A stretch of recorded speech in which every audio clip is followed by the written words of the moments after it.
오늘 읽은 말씀에 근거해서 요한계시록 강해 25번째 시간으로 구원과 심판의 이중적 추수라고 하는 제목으로 말씀드리겠습니다. 기독교 세계관, 역사관은 직선적이다 이렇게 이야기를 합니다. 직선적 역사관. 불교에서는 윤회를 이야기하죠. 계속해서 끝없는 반복을 이야기합니다. 그러나 기독교 역사는 직선적입니다. 처음이 있고 끝이 있다는 이야기죠. 끝에 해당하는 단어, 라틴어 단어 중에 finis라고 하는 단어가 있습니다. 영어의 finish 이런 피날레 이런 단어들이 다 이 finis라고 하는 라틴어 이 단어에서 온 것인데요. 결말, 종결, 최후 이런 의미를 담고 있습니다. 유사하지만 조금 다른 헬라어 단어가 있는데 텔로스라고 하는 단어도 있습니다. 이 단어는 목표, 절정, 목적 이와 같은 의미를 담고 있습니다. 텔레스코프라든지 텔레그램 이런 단어들이 이 텔로스라고 하는 단어에서 나온 것이죠. 이 라틴어 피니스라고 하는 이 단어는 결말 마침표, 종결. 근데 텔로스라고 하는 단어는 그 안에 담겨 있는 목표, 절정, 목적 이런 개념이 이 속에 들어 있습니다. 우리 인간의 역사 그리고 우리 인생은 결말로서의 끝과 절정으로서의 끝이 함께 작용하는 것입니다. 결말로서의 끝과 절정으로서의 끝. 그러니까 목적이라고 하는 것과 또한 이 흐름 속에서의 결말을 향해 가는 이와 같은 것이 함께 작용하는 것이다 라고 하는 것이죠. 모든 것에는 끝이 있습니다. 낮이 지나고 밤이 오죠. 여름이 지나면 무성했던 잎이 떨어지는 가을, 겨울이 옵니다. 모든 새로운 것이 다 낡고 또한 성공도 사라지는 경험을 합니다. 모든 젊은이가 늙고 모든 사람은 마지막 숨을 쉬는 때가 있습니다. 결국 모든 것이 끝나는 것이죠. 이러한 흐름 속에서 사람들은 이런 이야기를 하며 삽니다. 세월은 유수와 같다. 이 또한 지나가리라. 헤라클레이토스라고 하는 사람은 이런 말을 했습니다. 당신은 같은 강물에 2번 발을 담글 수 없다. 시간의 흐름을 이야기하는 것이죠. 아이작 와츠라고 하는 사람은 시간은 늘 흐르는 시냇물처럼 그 모든 지식을 운반해가네 라고 하는 이야기를 하기도 했습니다. 자연계의 이와 같은 흐름, 순환에 불가피한 결말이 있다라고 하는 이야기죠. 우리 모두 다 살면서 동의하는 부분입니다. 이것이 바로 피니스이죠. 이러한 흐름 속에서 우리의 인생에서 때로는 역사에서 인생의 부조리한 면, 역사의 부조리한 면들을 우리는 발견합니다. 악인이 왜 번성하는 걸까? 20세기 중반에 나치에 의해서 유대인들이 대규모 학살을 당했습니다. 600만 명의 유대인들이 학살당하는. 하나님이 정말 계시다면 이와 같은 일들이 왜 일어나느냐라고 하는 물음을 많은 사람이 던졌습니다. 그리고 그 사건을 계기로 해서 유대인들은 하나님을 믿는 신앙을 버린 사람들이 참 많았습니다. 이 물음에 대한 해답을 그들이 찾지 못했기 때문입니다. 때로는 우리가 살면서 권모술수에 능한 사람이 승승장구하는 모습을 봅니다. 그때 우리 마음속에 과연 하나님은 어디 계신가? 라고 하는 물음을 던지기도 하죠. 하나님 정말 인간의 역사에 또 사람들의 삶에 정말 직접적으로 개입 좀 해주십시오 라고 하는 바람을 우리가 가질 때도 있습니다. 만약 하나님께서 경찰들이 범인을 잡을 때 사용하는 테이저건으로 악인들의 삶에 개입한다고 한번 생각을 해볼까요? 이 테이저건은 일시적으로 고압 전류가 흐르게 하는 그와 같은 그 기능을 가지고 있죠. 2분의 1초 정도 이 테이저건을 쏘면 그 총에 맞은 사람이, 테이저건에 맞은 사람이 고통과 근육 경련을 경험합니다. 2초 내지 3초 정도를 쏘면 현기증을 일으키고 바닥에 쓰러지죠. 근데 3초 이상을 쏘면 이 테이저건에 맞은 사람이 15분 정도 의식을 잃는 그와 같은 일들이 있다고 합니다.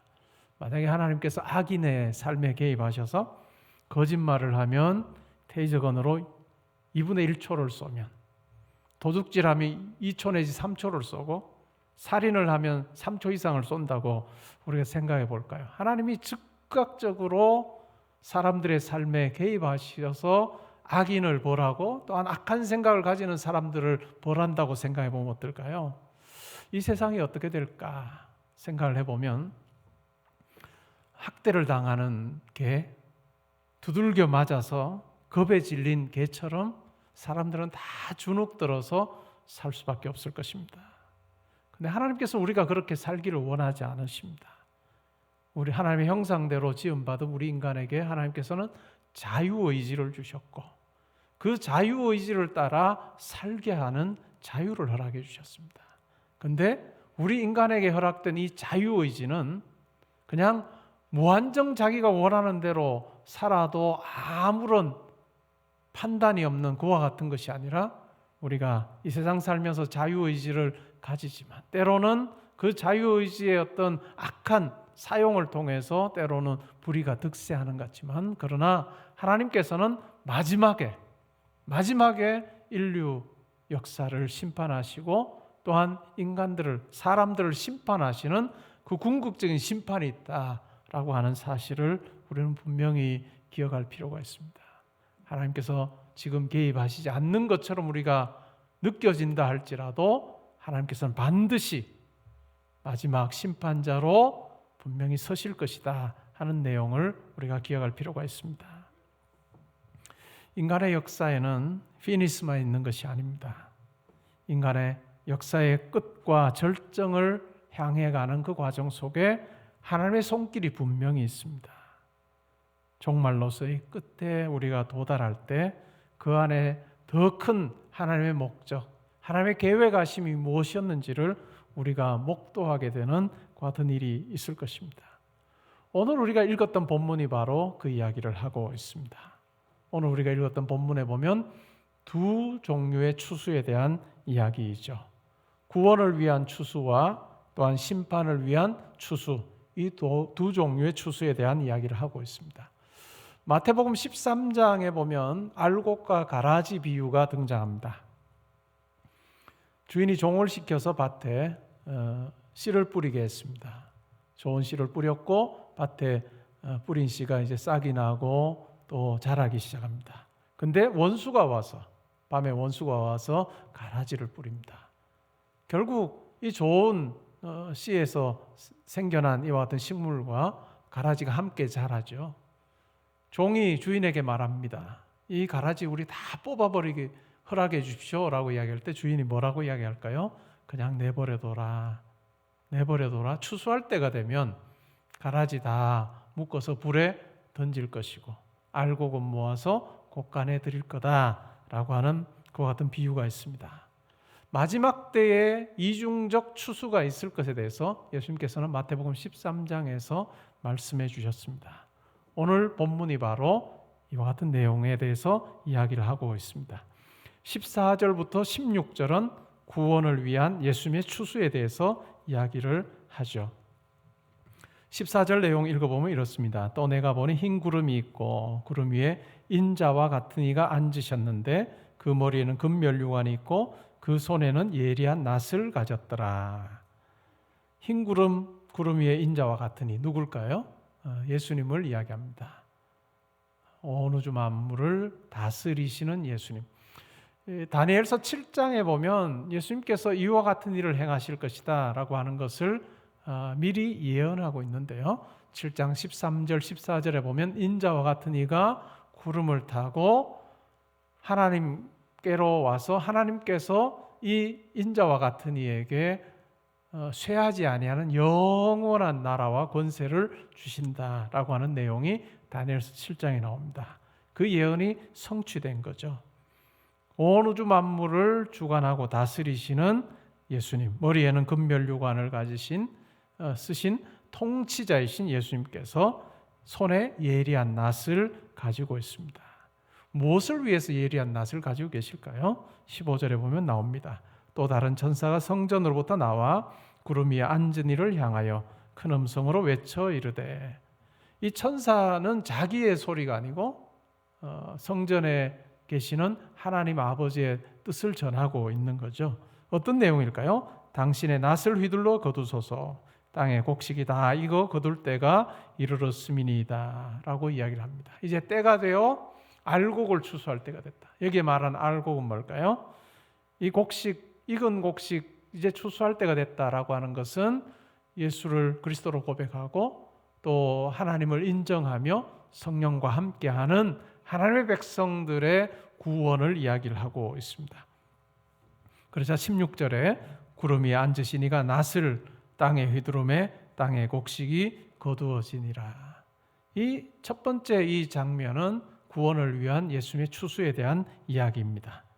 그리고 17절부터 20절에는 또 다른 추수가 나오는데 악인을 향한 그 심판의 추수에 대해서 이야기합니다. 17절에 보시면 또 다른 천사가 하늘에 있는 성전에서 나오는데 역시 예리한 낫을 가졌더라. 또 불을 다스리는 다른 천사가 제단으로부터 나와 예리한 낫 가진 자를 향하여 큰 음성으로 불러 이르되, 내 예리한 낫을 휘둘러 땅에 포도송이를 거두라. 그 포도가 익었느니라. 이 포도를 거두는 것은 창고에 저장하거나 하기 위해서 하는 것이 아니라 19절에 보면 왜 이와 같은 일을 행하는지에 대해서 이야기를 합니다. 천사가 낫을 땅에 휘둘러 땅에 포도를 거두어 하나님의 진노의 큰 포도주 틀에 던집니다. 진노의 포도주 틀에 던지는 거죠. 그리고 20절에 보시면 성 밖에서 그 틀이 밟힙니다. 성 밖이라고 하는 이 말은 뭘까요? 하나님의 자비와 긍휼하심 밖에 있음을 이야기하고 있습니다. 어떤 현상이 벌어질까요? 그 틀이 밟히니 틀에서 피가 나서 말 굴레까지 닿았고 1600 스타디온에 퍼졌더라 라고 이야기합니다. 이 1600 스타디온에 틀에서 피가 나와서 퍼졌다라고 하는 것은 실제로 1600 스타디온을 문자적으로 우리가 따져보면 한 184km 정도 된다고 하는데요. 184마일 정도 된다고 하는데, 이것은 실제로 팔레스타인 유대인들이 살았던 그 땅의 길이를 이야기합니다. 그러니까 북쪽에서부터 남쪽까지의 그 거리가 1600 스타디온, 184마일 정도 된다고 하죠. 그러면 키로로 하면 280km 정도 될까요?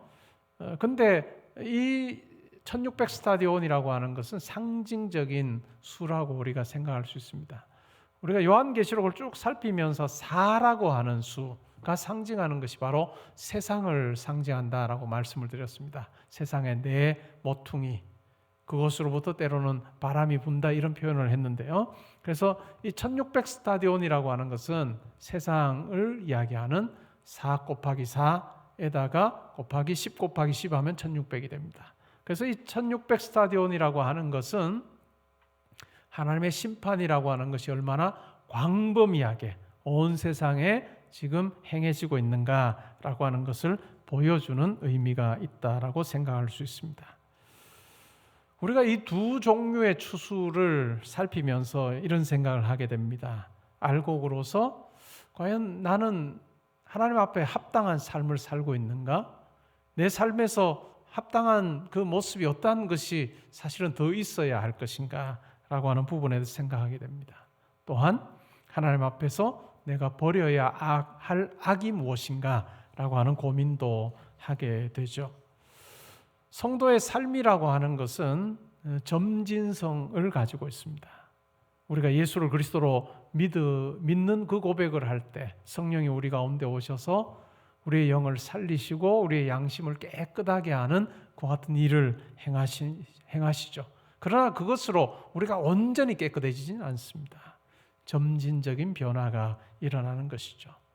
그것을 우리가 성화라고 하는 말로 표현을 합니다. 성화, 거룩해지는 것이죠. 예수 그리스도를 닮는 자로 우리가 점점 더 거룩해지는 삶, 그것이 바로 성도의 삶이다라고 이야기를 합니다.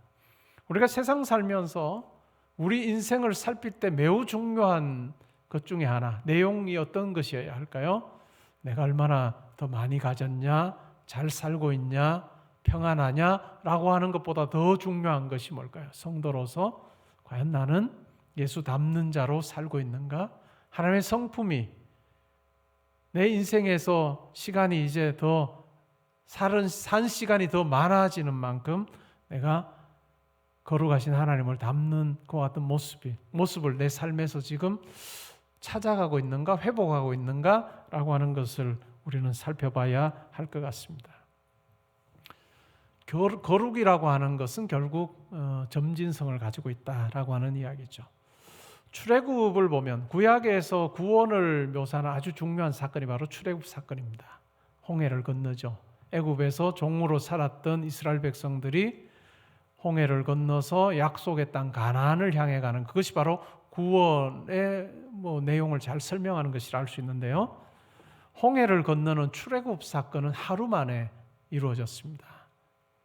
하루 만에 이와 같은 출애굽 사건이 일어난 거죠. 그러나 가나안에 들어가는 데는 40년이 걸렸다는 것 우리가 기억할 필요가 있습니다.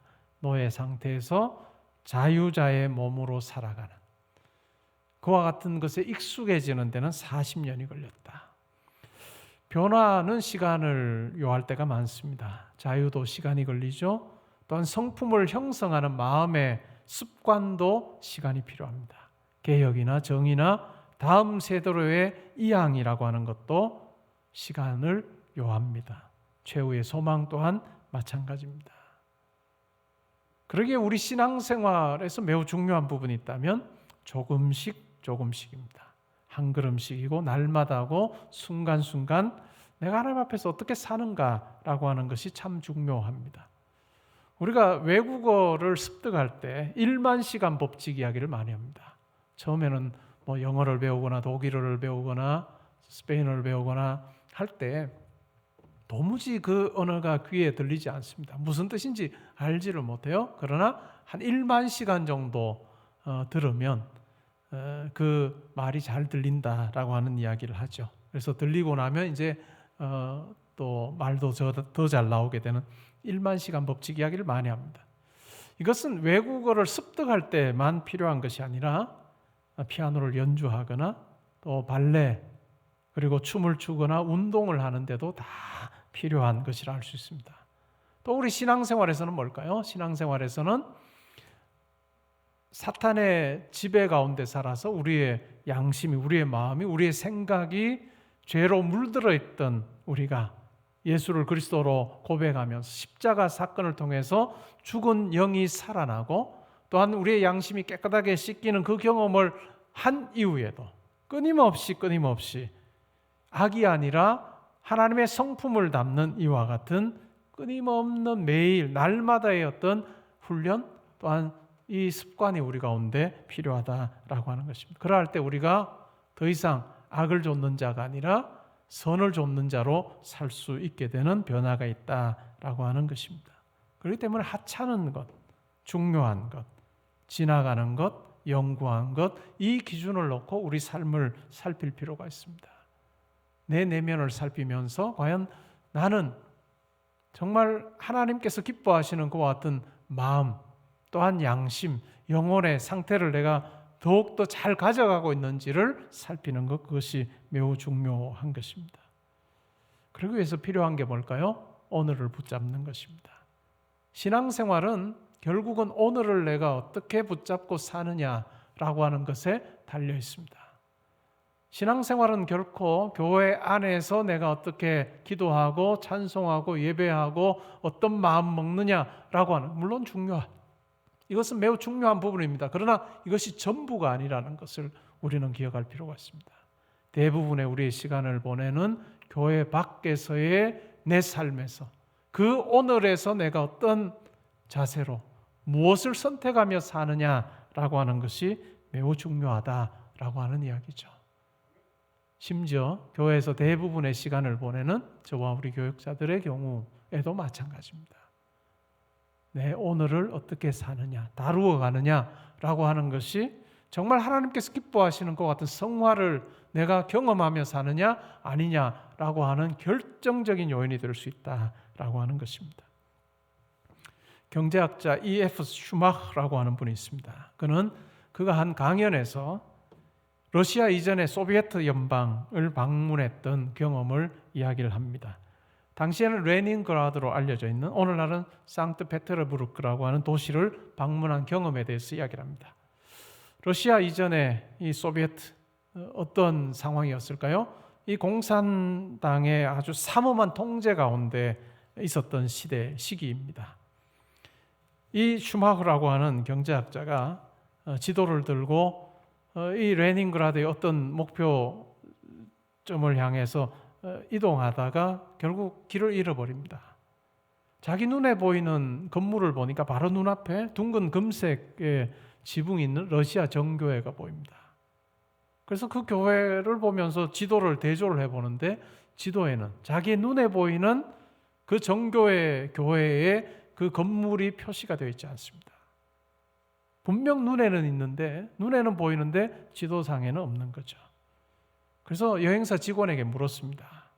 아니 왜 눈앞에 저 건물이 보이는데 교회가 보이는데 왜 지도에는 교회가 없느냐라고 이야기를 했을 때 여행사 직원이 이렇게 말합니다. 저희는 지도에 교회를 표시하지 않습니다. 우리 인생에도 보면 바로 우리 눈앞에 볼 수 있는 것들이 표시되지 않는 지도가 우리 인생의 지도에 있을 수도 있습니다. 우리의 인생의 지도, 하나님의 임재하심, 하나님의 인도하심, 또 하나님의 붙들어 주심, 지혜 주시고 능력 주심이라고 하는 이와 같은 우리 삶에서 경험할 수 있는 그와 같은 내용들이 우리의 인생의 지도에는 빠진 채 그냥 세상의 방식, 세상의 원리, 세상 사람들이 추구하는 그 같은 가치라고 하는 것을 우리의 인생의 지도에 표시하며 혹시 그것이 전부라고 생각하며 살고 있지 않은지 우리 스스로 살펴볼 필요가 있습니다. 신앙과 영성을 무시하는 현대인들의 그 인생 지도를 나도 여전히 내 인생의 지도로 삼고 내가 살고 있지 않은지 살펴볼 필요가 있습니다. 덴마크의 철학자 키에르케고르라고 하는 사람이 있습니다. 그는 강연에서 이런 이야기를 했습니다. 한 극장에 연극이 지금 상연이 되고 있습니다. 광대가 나와서 어떤 말을 하고 어떤 동작을 할 때마다 관객들이 크게 박수하며 환호를 합니다. 그런데 갑자기 광대가 나와서 이런 이야기를 합니다. 극장에 불이 났으니 신속히 질서정연하게 퇴장해 주십시오. 그 말을 들었던 관객들이 이 광대의 말이 연극의 일부라고 생각을 합니다. 그러면서 심각하게 받아들이지 않고 웃고 박수치면서 반응을 했습니다. 그래서 다시 광대가 부탁을 합니다. 이것은 실제 지금 일어나고 있는 일입니다. 그러니 빨리 질서정연하게 퇴장해 주십시오. 그래도 결국 듣지 않습니다. 그래서 그 이야기를 했던 광대는 건물을 빠져나옵니다. 그러나 관객들은 불에 타서 죽고 맙니다. 키에르케고르는 이런 이야기를 했습니다. 우리 시대는 슬픈 울음소리가 아니라 박수와 환호 가운데 멸망으로 떨어지게 될 거다. 혹시 우리 삶은 어떠한가?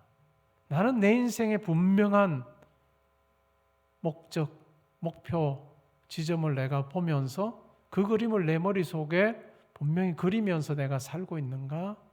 아니면 이 세상에 많은 사람들이 가지고 있는 그 그림만 내가 가지고 살고 있는가? 우리 스스로의 삶을 살펴보아야 할 것입니다. 우리가 계속해서 살피고 있는 이 요한계시록은 묵시입니다. 묵시라고 하는 것은 베일을 벗겨서 드러낸다라고 하는 말입니다. 오늘 말씀을 통해서 우리는 마지막 때에 있게 될 그 분명한 장면에 대해서 우리는 확인을 했습니다.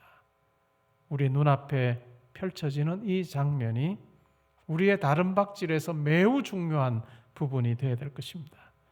예수님께서는 마태복음 25장에서 양과 염소 비유에 대해서 말씀해 주십니다. 오른쪽에 앉은 자들에게 이렇게 말씀하시죠. 내가 줄일 때 나에게 먹을 것을 주었고 목마를 때 나에게 마실 것을 주었고 내가 나그네 되었을 때 나를 영접했으며 헐벗었을 때 나에게 입을 것을 주었고 병들었을 때 옥에 갇혔을 때 나를 돌보아 주었다라고 하는 이야기를 합니다. 그러자 그 이야기를 들었던 오른쪽에 있던 자들이 이야기합니다. 주여 우리가 어느 때에 그와 같은 일을 했습니까? 그러자 주님께서 이렇게 말씀하십니다. 너희가 여기 내 형제 중 지극히 작은 자 하나에게 한 것이 내게 한 것이다. 왼편에 있는 자들에게는 내가 줄일 때, 목마를 때, 나그네 되었을 때, 헐벗었을 때, 병들었을 때, 옥에 갇혔을 때 너희가 나를 돌보지 않았다라고 그렇게 말씀하셨습니다. 그러자 왼편에 있던 자들이 이야기합니다. 우리는 주님이 그러한 상황에 있을 때 외면한 적이 없습니다. 라고 이야기하자 주님께서 이렇게 말씀합니다. 작은 자 하나에게 하지 않은 것이 내게 하지 않은 것이다 라고 하는 이야기를 합니다. 우리는 이 양과 염소 비유를 선행을 하느냐 안 하느냐 그것에 따라서 보상이 달라진다라고 하는 것으로 우리가 생각해서는 안 될 것입니다. 마태복음 25장에 보면 이 오른쪽에 있는 사람들을 향해서 내 아버지께 복받은 자들이라고 이야기합니다. 왼쪽에 있는 자들을 향해서 내 아버지께 저주받은 자들이라고 이야기를 합니다. 이 양과 염소의 비유는 결국은 매일의 삶에서 하나님의 임재를 경험하면서 순간순간의 선택 속에 하나님이 어떠한 분이신지 하나님을 기준 삼아서 살고 있느냐라고 하는 그 이야기를 우리에게 해주고 있습니다. 그냥 내가 선행하면 복받고 그냥 약한 자 무시하면 복받지 않는 이런 선행의 차원이 아니라 마땅히 하나님의 임재 가운데 사는 삶이 어떠해야 되고 하나님의 임재와 상관없는 자의 삶이 어떠한 것인지를 우리에게 보여주는 것입니다. 은혜 입은 자다운 삶이 무엇인지를 우리에게 설명하고 있습니다. 최종적인 심판자이신 하나님 앞에서 사는 삶, 그것은 일주일에 한 번 와서 찬양하고 기도하고 말씀 듣는 이것이 아니라 이것을 토대로 해서 우리의 매일의 삶에서 수없이 많은 선택들 속에 과연 하나님이 계심을, 내 삶을 하나님께서 판단하고 계심을 내가 인식하며 하나님께서 기뻐하실 그와 같은 선택을 하며 살고 있느냐라고 하는 것으로 우리가 이해를 할 수 있습니다. 오늘날 우리에게 냉수 요구할 일 별로 없을 것입니다. 한 예를 들어보면 어떤 걸까요? 정말 하나님의 임재를 내가 인식하며 사는 삶, 한 가지 예만 들어보면 우리가 운전할 때를 생각해 볼 수 있습니다. 운전할 때 어떨까요? 깜빡이를 켜고 내가 가는 길에 내 앞으로 끼어들려고 할 때 여유롭게 그냥 양보하는 것, 그것 또한 하나님의 임재를 내가 경험하며 사는 삶일 것입니다. 때로는 출구로 빠져나가기 위해서 길게 늘어선 차들 제일 뒤에 서서 여전히 기다리는 것, 그것 또한 하나님의 임재 가운데 사는 삶의 한 모습일 것입니다. 저는 우리 교육자들과 차를 타고 갈 때는 절대로 출구를 빠져나갈 때 그냥 저 앞에서 살짝 끼는 행동은 하지 말라고 저는 항상 이야기합니다. 어떤 목사님들은 그거 잘한다고 박수 친다고 하는데 저는 절대로 그렇게 하지 마라. 시간이 걸려도 제일 뒤에 서라. 제일 뒤에 서고 천천히 다른 사람을 위해서 배려할 줄 아는 그 마음, 그것이 필요하다라고 하는 이야기입니다. 저는 운전할 때 제 옆에 깜빡이만 켜면 저는 넉넉하게 양보를 합니다. 왜요? 냉수 한 그릇 주는 것과 똑같다고 생각하기 때문이죠. 저에게 딸 둘이 있습니다. 딸 둘이 있는데 제 사위 될 사람이 만약에 생기면 함께 꼭 운전을 그가 운전하는 차에 저는 꼭 타서 어떻게 하나 보고 싶어요. 그냥 좀 길게 늘어섰는데 앞쪽으로 가서 쏙 끼어들면 탈락입니다. 시간이 걸려도 뒤에 서서 묵묵히 다른 사람들 배려하며 간다면 합격이죠. 우리가 왜 그렇게 살아야 될까요? 얍삽하게 살지 말아야 되는 이유가 뭘까요? 최종적인 판단자이신 하나님이 내 삶을 보고 계신다. 눈 찔끔 감고 해도 되는 일이 아니라 사람들은 보지 못할지 몰라도 하나님께서는 다 보고 계시기에 하루하루 내 삶에서 내가 하는 선택, 내가 하는 말 한마디 하나님 들으시고 보신다라고 하는 생각 가지고 내가 최선을 다하는 삶, 그것이야말로 영광스러운 구원의 추수를 행하실 예수님을 아는 자, 바라보는 자의 삶이라고 생각합니다. 이번 한 주간을 살 때도 그냥 보는 사람 없어, 다른 다 그렇게 행하던데 라고 하는 말로 우리가 사는 것이 아니라 나의 일거수일투족을 보시는 하나님 앞에서 하나님께서 너 내 아들이야 내 딸이야 라고 하실 만한 그런 행동하며 말하며 사는 우리가 되면 좋겠습니다. 하나님의 은혜를 구하며 예수님과 동행할 때 우리의 말과 행동 속에서 우리가 거룩하신 하나님께 속한 아들, 딸임을 증명하며 살아가는 그 영광스러운 삶이 우리 가운데 준비되어 있다는 것 분명히 확신하시며 순간순간 하나님께서 받으심지간 거룩한 삶의 제사로 나아가는 저와 여러분 되시기를 주님의 이름으로 축복합니다. 아멘.